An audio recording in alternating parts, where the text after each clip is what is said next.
My name's Chloe. I'm 29, a lawyer, not the kind you see on TV, but the real deal. Work's my life, or at least it was until that messed up morning my car decided to die on me. Standing there, on the edge of the road, watching the tow truck haul my car away, I was fuming. Late for work, with no ride, and my phone dying. Just great. Then this guy, Mike, stops by. First thing he says, "Looks like you could use a hand." He's casual, driving this old pickup that's seen better days, but there's something about him. I'm thinking, do I really want to get into a stranger's truck? But then, what choice did I have?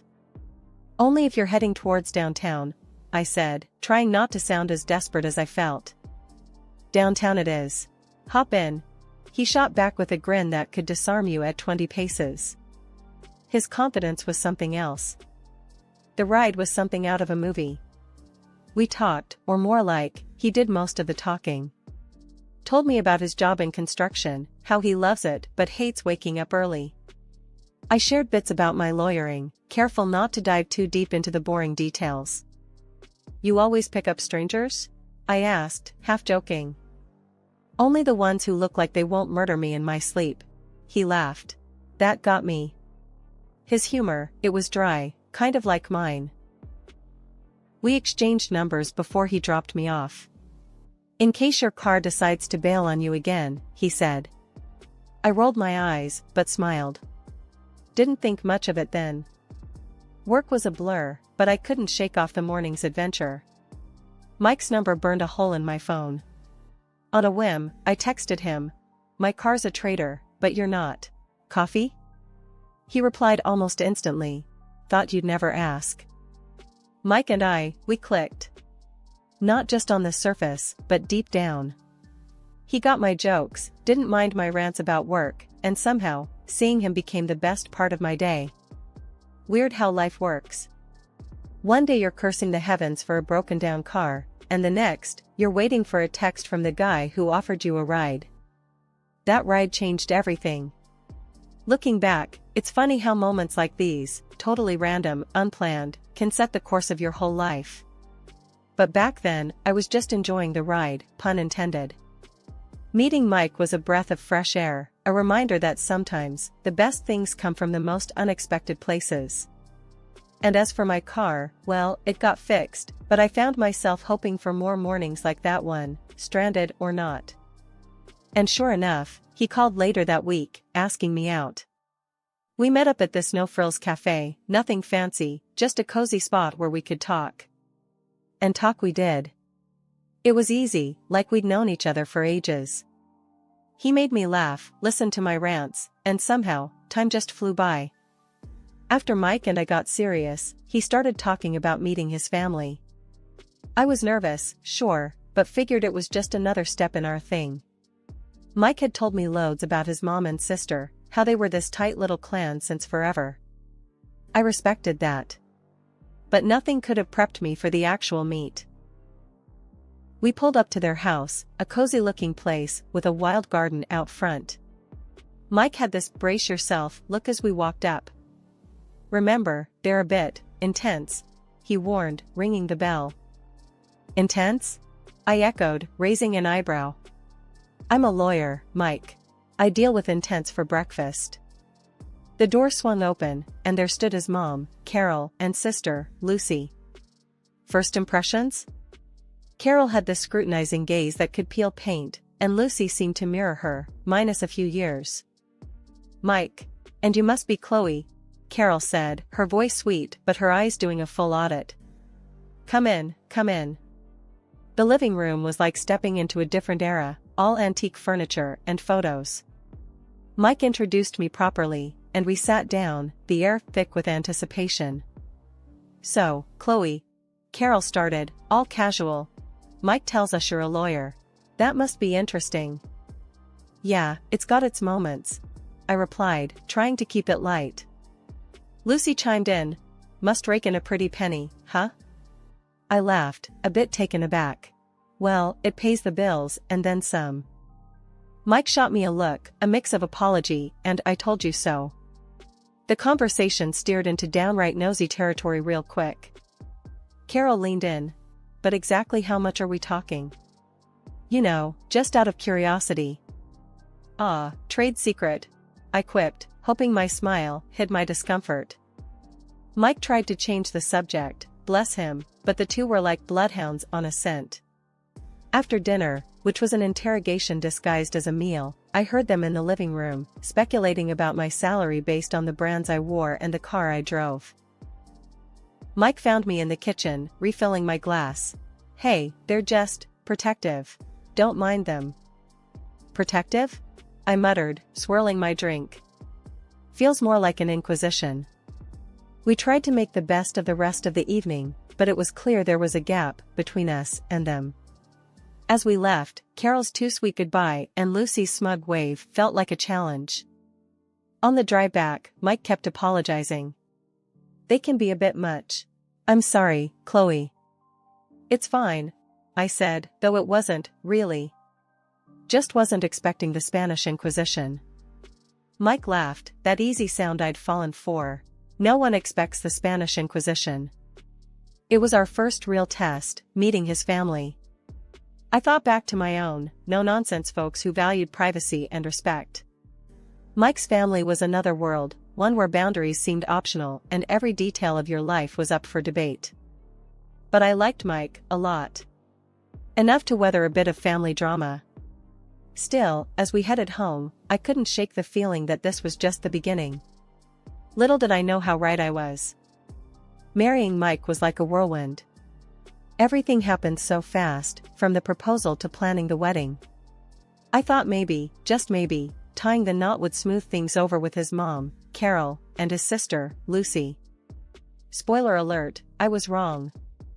Our wedding day was a blur of flowers, vows, and a small sea of faces.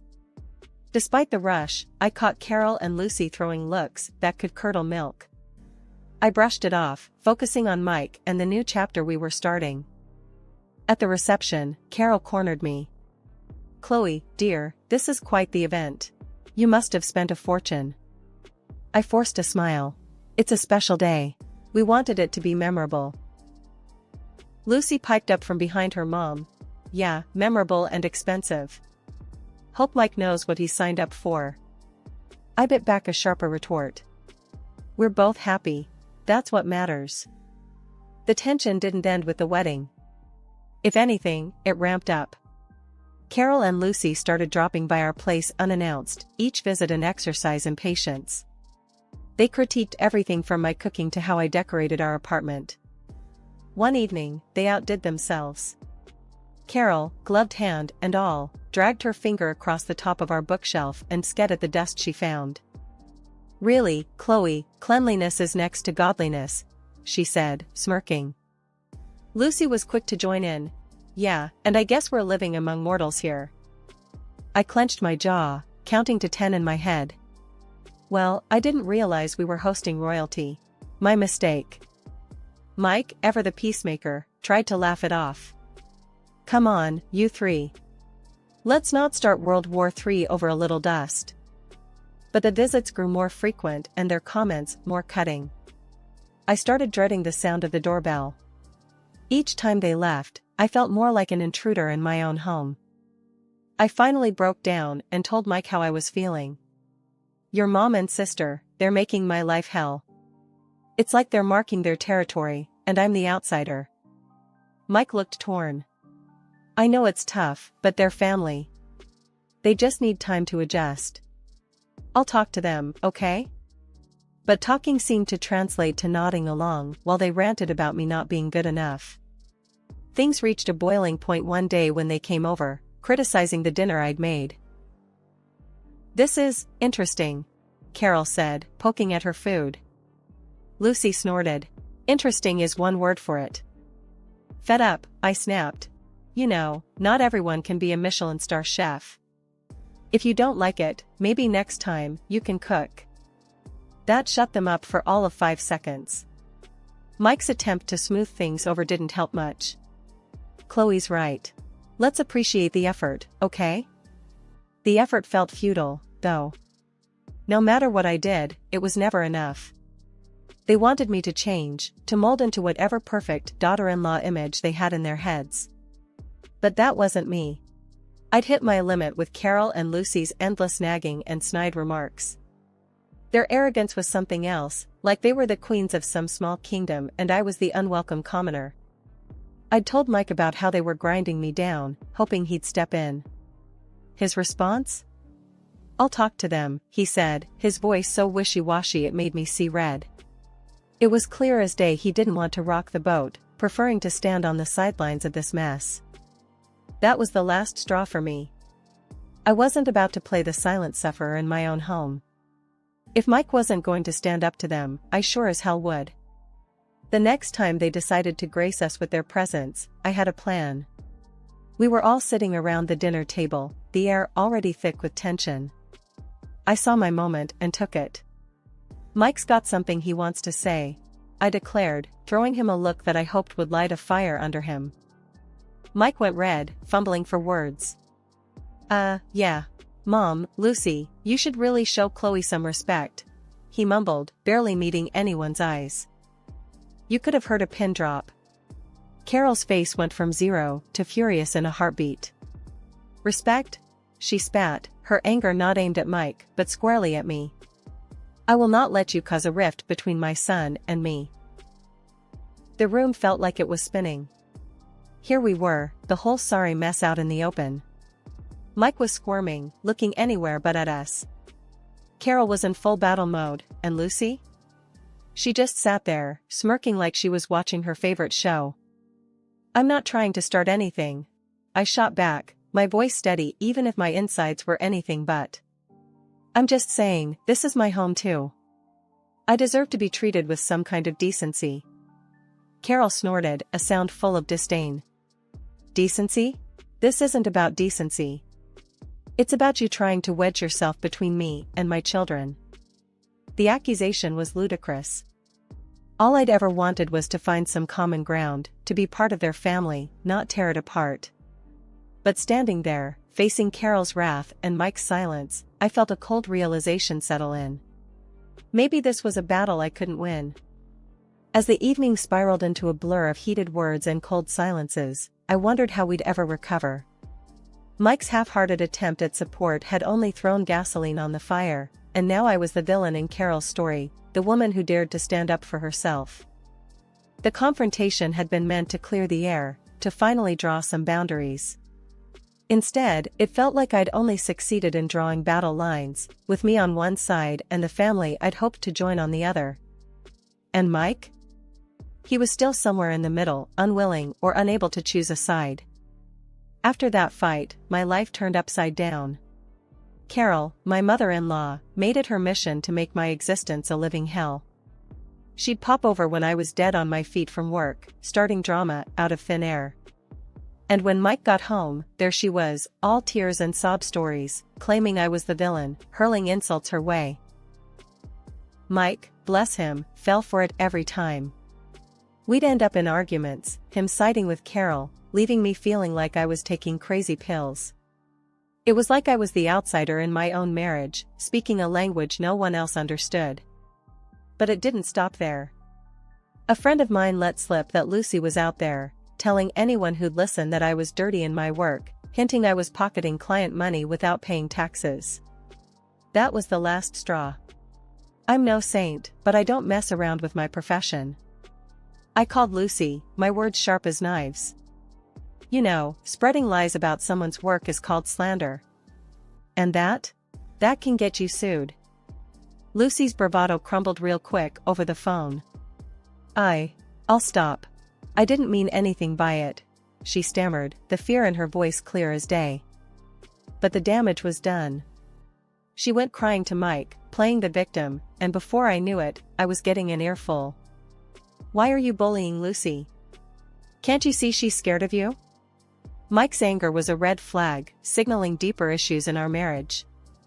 Every day, I felt more like an outsider, a stranger in a world where Carol and Lucy reigned supreme, and Mike was their loyal subject.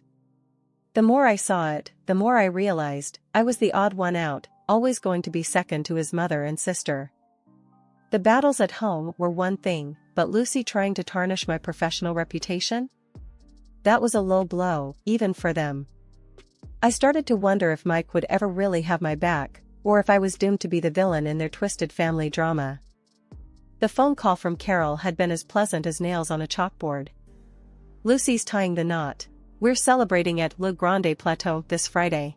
You're coming," she stated, her voice broking no argument. My heart sank. The last thing I wanted was to spend an evening in the lion's den, but Mike was all about mending fences. It could be good for us, a fresh start, he argued with that eternal optimism of his. Reluctantly, I agreed. Le Grande Plateau was the kind of place where the prices on the menu made you do a double take, wondering if you'd accidentally wandered into a car dealership instead. Carol, Lucy, the groom-to-be, and his parents were already seated, attacking a seafood platter like it was their last meal. No sooner had we taken our seats than Carol dropped the bomb. "Chloe, darling, we thought it'd be lovely if you covered tonight's feast. A small gesture to cement your place in our family," she announced, loud enough for neighboring tables to overhear. I nearly spat out my drink. "You're joking, right? You expect me to foot the bill for this extravaganza?" The table fell eerily silent, all eyes on me. Lucy, never one to miss a beat, added, "Oh, come on, don't be such a tightwad, Chloe. It's not every day your sister-in-law gets engaged." I felt like I was in the Twilight Zone. "Look, I came here to show support, not to bankroll Lucy's engagement party. This is beyond ridiculous." Carol's expression hardened. "I specifically chose this venue with the expectation you'd contribute. It's about showing respect, Chloe." My gaze flickered to Mike, desperate for him to say something, anything, in my defense. His response floored me. "She's right, Chloe. Just pay. We don't need more drama. You'll pay, otherwise we'll get divorced." I was flabbergasted. "So, it's pay up or get out? Is that my choice? Are you seriously siding with them on this?" Carol's smirk told me everything I needed to know. She thought she had won. But something inside me refused to let that happen. "You want a divorce over this? Fine. Let's do it. I'm not your puppet." You could have heard a pin drop. The shock on their faces was a bittersweet victory. I stood, my chair scraping loudly against the tile. I've had enough. Enough of the manipulation, the insults, and this sham of a marriage. As I stormed out, their bitter words followed me, but they bounced off me like I was made of steel. I was done. Done playing the villain in their messed up family drama. Driving away, a torrent of emotions overwhelmed me. Fear, relief, anger, but above all, a sense of liberation. I'd finally stood up for myself, drawn a line in the sand. After the restaurant showdown, I went back to what used to be our place, now just a space filled with memories I couldn't wait to leave behind. Packing was a blur, each item a reminder of a life that felt like someone else's story. Once everything was boxed up, I filed for divorce. No dramatic confrontations, just a quiet end to a chapter one was ready to close for good. Word got around quickly, not just about the divorce, but about the fallout from that disastrous dinner. Turns out, Carol had tried to pull the same stunt with the groom's parents, insisting they cover the extravagant bill. That backfired spectacularly. The groom, fed up with the family's antics, called off the engagement with Lucy. You'd think that'd give them a moment's pause, a second of self-reflection, but no. Instead, Carol and Lucy pinned the blame squarely on me. According to the rumor mill, I was the villain of the piece, a greedy, heartless woman who'd torn their family apart. It would have been laughable if it wasn't so pathetic. The aftermath of that explosive dinner wasn't pretty. Word got around fast, too fast. My phone was buzzing nonstop, texts and calls pouring in from friends and, unfortunately, acquaintances who'd heard some version of the night's events. The rumors were wild, painting me as everything from a heartless villain to a downtrodden victim. I ignored most of them, but it was one call that I couldn't just swipe away, my mom. "Chloe, honey, what's this mess I'm hearing about you and Mike? And something about a restaurant blow up?" Her voice was a mix of concern and confusion. I sighed, rubbing the bridge of my nose. It's a long story, Mom. The short version? I stood up for myself, and things didn't go well. There was a pause on the other end, and then, well, I always said that woman was trouble. You're better off without them, you know. Hearing my mom say it out loud, it hit different. It was one thing to walk away, but another to hear that maybe, just maybe, I did the right thing. Yeah, I know. Just didn't expect everything to implode like this. A few weeks after I'd moved out, I ran into one of our mutual friends, Jenna, at the coffee shop. She wasted no time diving into the latest gossip. Chloe, I heard about the split, and everything else. Carol's been saying some wild stuff, you know? I took a sip of my coffee, already knowing where this was headed. Let me guess, it's all my fault? I'm the wicked witch who ruined their lives. Jenna looked uncomfortable, but nodded. Yeah, something like that. Lucy's engagement is off, and they're saying you're to blame for the dinner fiasco, too. I couldn't help but laugh, they sound bitter. Of course, they are. Because it's easier to blame me than admit they're a pair of entitled, manipulative. Hey, I know it's tough, Jenna cut in, but you're better off without that drama. Despite the rumors, the whispers, and the blame game, there was a sense of relief that came with being free of it all. Free of Carol's constant meddling, Lucy's passive-aggressive jabs, and the never-ending cycle of drama that came with being part of their family. As I navigated my new life, word got back to me about Mike and his current living situation. Turns out, after our divorce, he moved right back in with Carol and Lucy. The three of them, all under one roof again. The thought brought a mix of emotions, but mostly, I felt a strange sense of relief. It was confirmation that walking away was the right choice, not just for me, but for my peace of mind. I heard through the grapevine, snippets of conversations at local cafes, and the occasional overheard chat at the grocery store, that their antics hadn't stopped with me. If anything, they ramped up. Stories of Carol's latest schemes and Lucy's outlandish demands were making the rounds, painting a picture of a family consumed by their own greed and arrogance. Their reputation in town took hit after hit, each rumor another nail in the coffin of their social standing. The weeks turned into months, and slowly, the drama that had once consumed my life started to feel like a distant memory. I was settling into my new normal, finding peace in the quiet moments and solace in my work. One crisp autumn evening, as I was leaving the office, my phone buzzed. It was a text from Alex, a colleague I'd become close friends with over the last few months. Drinks tonight? You need a break, and I've got some big news. Curious and in dire need of a distraction, I agreed. We met at a cozy little bar downtown, a world away from the high-stakes drama that used to define my evenings. So, spill it. What's this big news? I asked, sipping on my drink, the warmth of the whiskey a welcome reprieve from the chill outside. Alex's eyes sparkled with excitement. I'm starting my own firm, and I want you on board. You're one of the best lawyers I know, Chloe. What do you say? The offer took me by surprise. It was the kind of opportunity I'd dreamed of, but in the whirlwind of my personal life, I'd forgotten how much I longed for a fresh professional start too. Wow, Alex. That's incredible. I'm honored, really. Let me think it over. The next morning, I woke up feeling more determined than ever. I called Alex, my decision made. Let's do it. I'm in. The weeks that followed were a whirlwind of planning and preparation. We found an office space, started building our client list, and every day felt like a step towards something exciting, something mine. And then, amidst the chaos of starting the new firm, I bumped into Mike.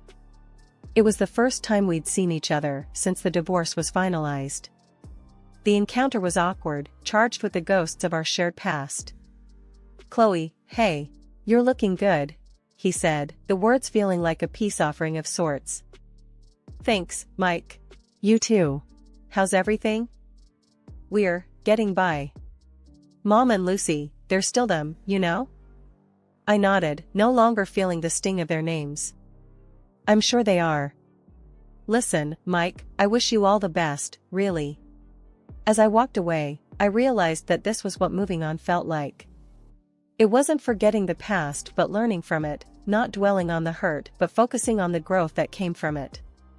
I was moving forward, one step at a time, into a future that was all mine to shape.